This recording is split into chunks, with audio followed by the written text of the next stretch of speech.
Greetings, fellow traders. I'm Dylan, a research strategist at Pepperstone, presenting the latest weekly update on As Good as Gold. So gold had a bit of a boost last week, but took a noticeable nosedive yesterday. The calming down of geopolitical tensions has toned down the demand for safe haven assets, and folks are now shifting their focus back to, some old school factors like interest rates and the US dollar performance, which aren't doing gold any favors. Investors are now playing the waiting game, keeping an eye on potential developments in those geopolitical conflicts while gearing up for the US PCE data drop on Friday. As usual, let's take a look at the recent movement of gold against US dollar. Up until last week, it was pretty clear that the bullish momentum was lacking and prices were starting to move sideways. Last Friday, all the chaos in the Middle East kept driving folks to seek refuge in gold, with Israeli missile strikes on Iranian soil pushing gold prices briefly back above $2,400 US dollar.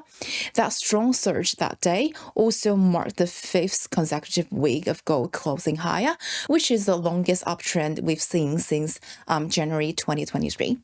But as we stepped into this week, gold didn't just keep riding that wave. It actually saw a 2.7% drop yesterday, wiping out the gains from the past week, and now it's trading above $23.30 US dollar. If the buyers manage to, take back control, hitting $2,400 US dollar is going to be a pretty big roadblock before we can see any further upward movement. And if the sellers keep up the pressure, we might find some support around $2,300 instead. As for why the price trend flipped, it's probably got something to do with the geopolitical tension slowly cooling off. Because, after last Friday's missile skirmish, Israel and Iran barely even batted an eye, reducing the chances of things blowing up into something like a full-blown war in the Middle East.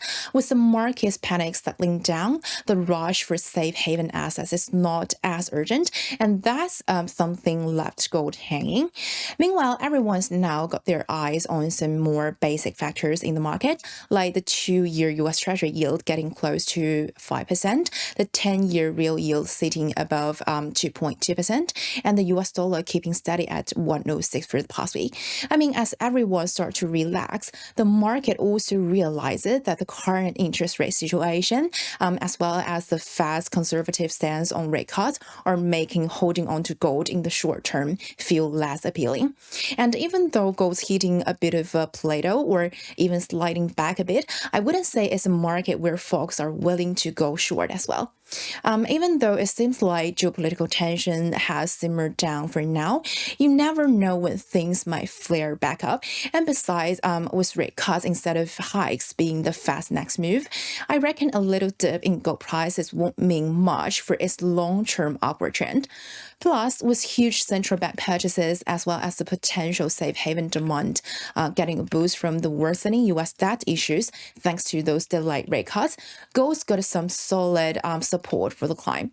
So to sum it all up, the bullish energy in gold has been losing steam lately, and prices are entering the phase of consolidation and a bit of retracement. The temporary calm in geopolitical tensions and the strong showings in interest rates and the US dollar are putting some short-term pressure on gold prices, but the long-term bullish trend isn't something we should overlook as well.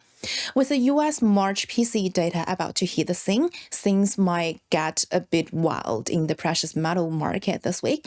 Folks are expecting the core PCE inflation to hold steady at 0.3% month over month, with the year-over-year growth dropping from February's 2.8% to 2.6%. If the PCE follows the CPI and shows an uptick, the market might start pricing in the Fed's rate policy more hawkishly, which could send the US dollar up and go down. While on the flip side, if the PCE falls in line with expectations, the least resistance path for gold is highly likely to the north. So that's pretty much for this week. If you have any comments or thoughts about where gold might head next, please feel free to leave in the comment box for an open discussion. Stay tuned with Pepperstone for more insights and updates. And until then, happy trading.